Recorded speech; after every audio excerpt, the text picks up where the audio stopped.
Hi, it's Orlando the Third again. As I said in my previous video, I first climbed Fuji in the summer of '57, but the story actually starts long before then.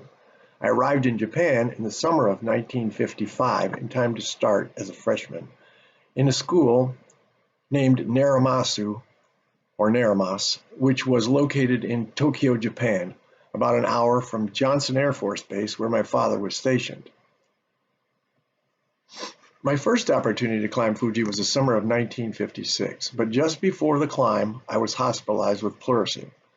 I didn't know if I'd ever get to go again, so I asked a friend to carry a Fuji climbing stick to the summit for me.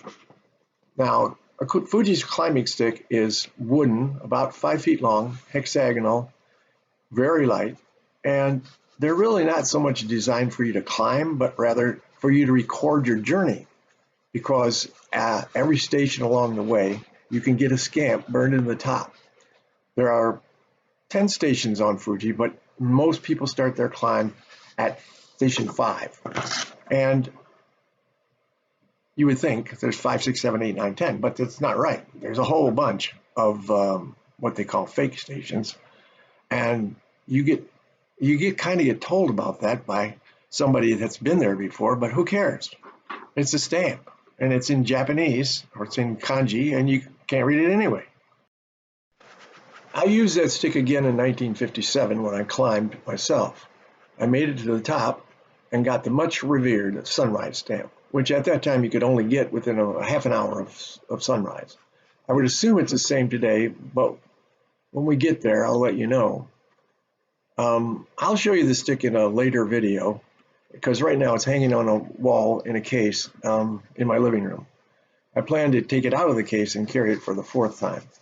Now, just a little aside about that 57 climb. I was 15 years old. I got to the summit with my brother. All the rest of the people from our base that had climbed with us were not there, or at least not yet.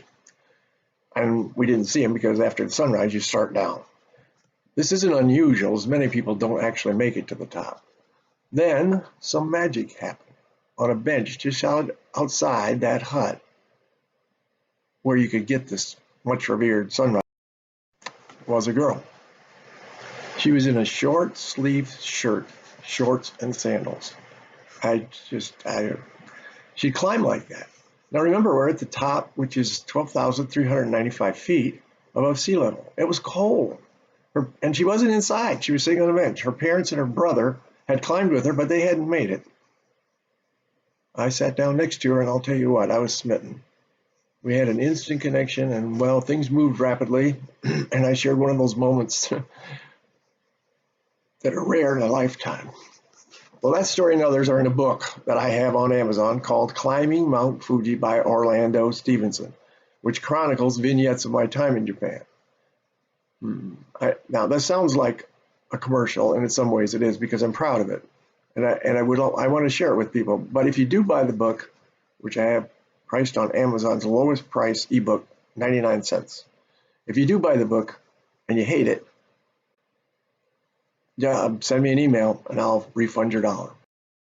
The story about that girl is in the book, and it's kind of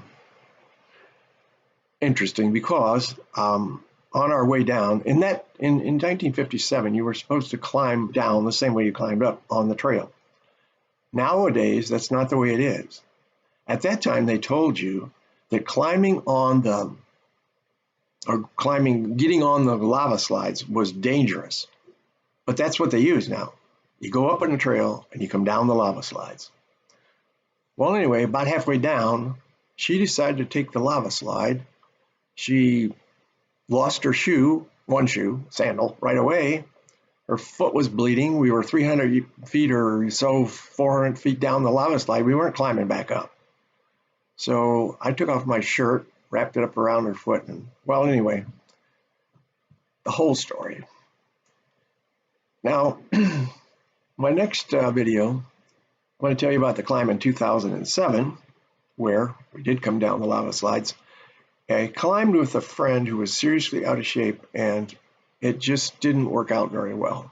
But I'll tell you that in the next video.